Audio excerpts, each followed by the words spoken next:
240 calon sukarelawan yang akan disuntik hari ini adalah yang telah menjalani pemeriksaan kesehatan pada Selasa lalu. Setelah dipastikan sehat dan tidak pernah terinfeksi COVID-19, para calon sukarelawan ini akan mendapatkan suntikan vaksin ataupun plasebo. Tim uji klinis vaksin Unpad juga sudah mulai mengambil sampel darah sebagian sukarelawan sebagai bagian dari studi efektivitas vaksin. Dan untuk mengetahui informasi selengkapnya, kita segera bergabung dengan jurnalis Kompas TV ada Reza Pratama di Bandung, Jawa Barat. Selamat siang Reza, sejauh ini bagaimana perkembangan uji calon vaksin COVID-19 terkini?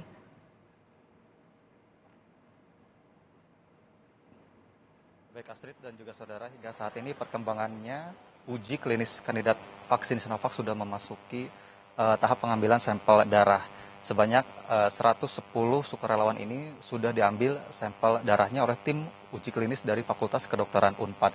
Nantinya sampel darahnya ini akan diteliti kadar antibodinya dan juga apakah imunitasnya ini meningkat atau tidak begitu. Dan hingga saat ini terkait penyuntikan vaksin sudah ada sekitar 1.100 sukarelawan yang sudah mendapatkan suntikan vaksin dosis pertama dan juga dosis kedua. Untuk lebih lengkapnya, saya akan berbincang langsung dengan manajer lapangan uji klinis kandidat vaksin Sinovac, Dr. Edi Fadliana. Selamat siang, Dr. Edi.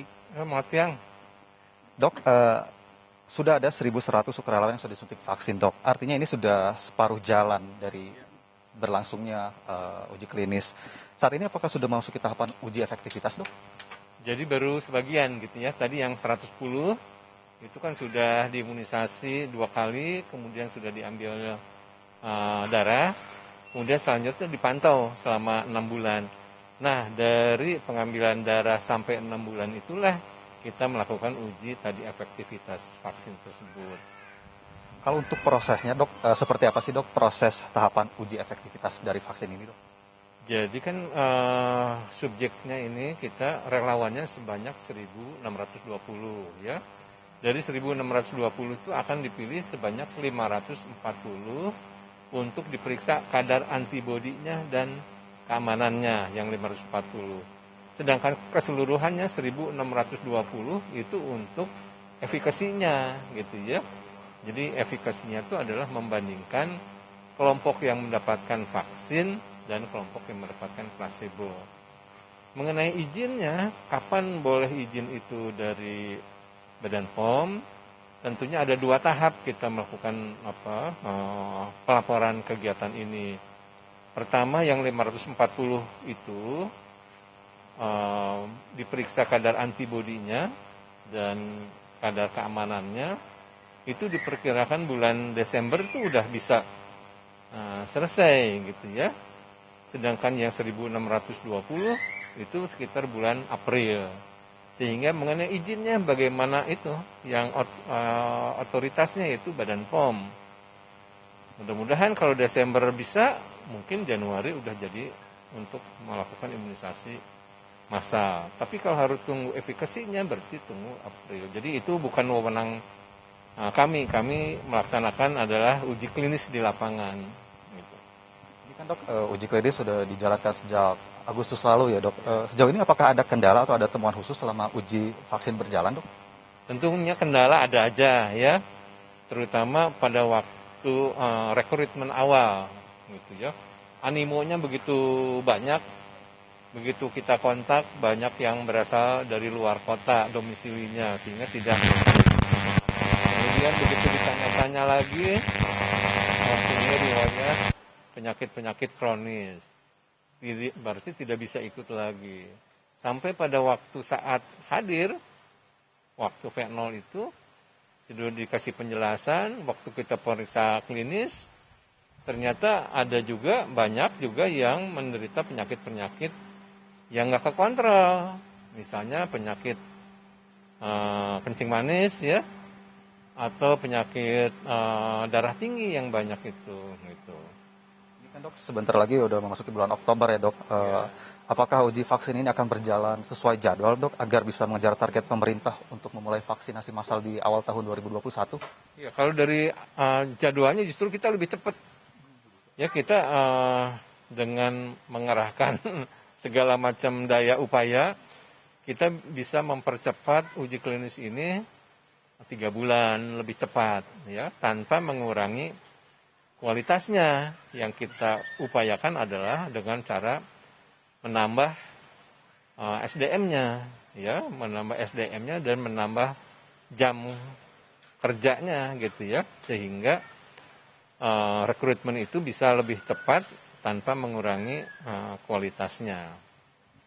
Kemudian dok terkait berdasarkan hasil riset yang ada sekarang dok, memungkinkan atau tidak nggak sih dok untuk melakukan vaksinasi massal di awal tahun 2021?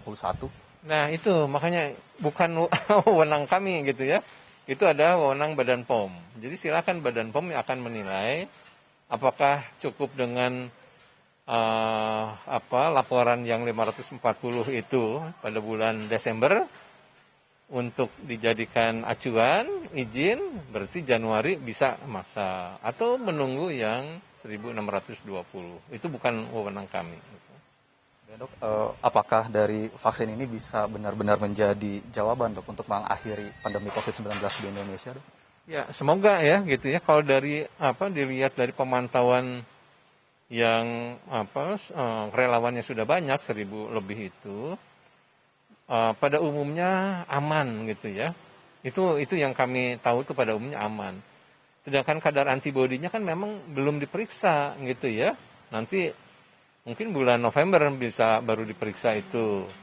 Tetapi kalau dilihat hasil dari penelitian sebelumnya fase 1 dan 2, itu kadar antibodinya itu lebih dari sekitar 90% mempunyai kekebalan terhadap vaksin, terhadap COVID-19. Sehingga diharapkan kita juga kalau mempunyai hasil demikian tentunya akan berhasil. Terakhir dok, dari pengalaman vaksinasi massal sebelumnya dok, kira-kira berapa lama waktu yang dibutuhkan agar seluruh populasi di tanah air bisa mendapatkan kekebalan penuh dok? Nah kita kayaknya belum punya pengalaman yang seheboh sekarang ini ya. Jadi diperkirakan kan semua nanti tenaga medis akan mendapatkan imunisasi ya. Kemudian mereka yang kelompok kerja gitu ya, 18 tahun ke atas juga akan mendapatkan prioritas untuk imunisasi itu. Dan diperkirakan itu kan lebih dari, kalau nggak salah itu yang diperlukan sekitar 100 juta lebih dosis. Dan belum pernah ada pengalaman kita melakukan imunisasi sebanyak itu. Sehingga nanti mungkin pemerintah juga dalam hal ini, mungkin Kementerian Kesehatan harus berkoordinasi dengan pihak-pihak lain. Bagaimana caranya mungkin dengan jumlah yang banyak melakukan imunisasi secara serempak. Mungkin perlu juga pelatihan-pelatihan tentang pemberian imunisasi untuk masalah tersebut gitu ya. Terima kasih Dr. Edi Fadliana sudah meluangkan waktunya bergabung sama Kompas TV dok. Terima kasih sekali lagi. Ya Astrid dan saudara, terkait uji klinis vaksin hari ini pun dari tim uji klinis Fakultas Kedokteran Unpad ini menjalankan uji klinis lanjutan. Sebanyak 240 sukarelawan hari ini menjalani penyuntikan dan apakah akan mendapatkan suntikan vaksin ataupun placebo. Astrid. Baik, terima kasih jurnalis Kompas TV Reza Pratama melaporkan langsung dari Bandung, Jawa Barat terkait uji klinis vaksin COVID-19.